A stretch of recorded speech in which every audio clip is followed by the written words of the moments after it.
చిన్ని కథలు చెప్పనాకి స్వాగతం. నెమలి, చిలుక, పిచ్చుకల నిజమైన స్నేహం. ఒక అడవిలో ఒక అందమైన నెమలి, చక్కగా పాటలు పాడే చిలుక, ఒక బుజ్జి పిచ్చుక స్నేహంగా ఉండేవి. ఒకరోజు నెమలికి చిన్న అహంకారం వచ్చింది.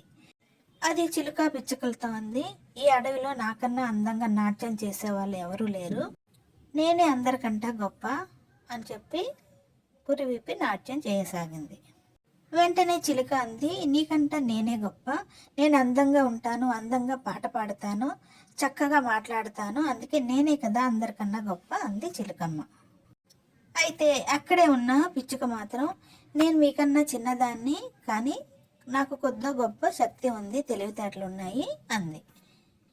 పిచ్చుక మాటలకి నెమలి, చిలుక నవ్వసాగాయి వేళాకోళంగా. వీళ్ళు ఇలా మాట్లాడుతుండగానే ఆకాశంలో పెద్దగా ఉరుములు శబ్దాలు వినిపించాయి. పెద్దగా ఈదురుగాలి మొదలయ్యింది.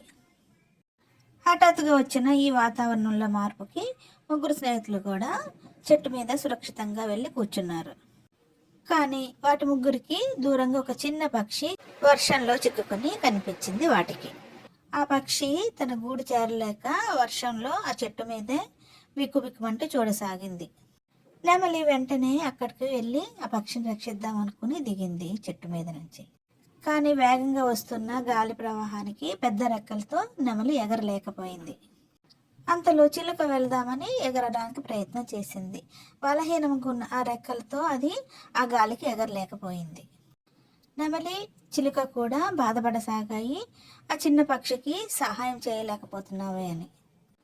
అప్పుడు బుజ్జి పిచ్చుక తన చిట్టి రెక్కలతో ఎగురుతూ మెల్లగా ఆ పక్షి పిల్ల ఉన్న కొమ్మ మీదకి వెళ్ళి నిలబడింది. మెల్లగా ఆ పక్షిని తన ముక్కుతో తోస్తూ అది ఉండే గూడు దగ్గరికి చేర్చింది బుజ్జి పిచ్చుక.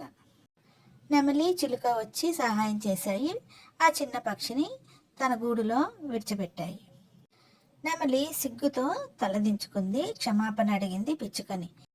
నీ ఆకారం చిన్నదైనా నువ్వు మాత్రమే సహాయం చేయగలిగావు, అందుకే నువ్వే శక్తివంతుడి మా అందరికన్నా అంది. చిలుక కూడా పిచ్చుకని క్షమాపణ అడిగింది. నువ్వే గొప్ప అని అన్నది పిచ్చుకతో.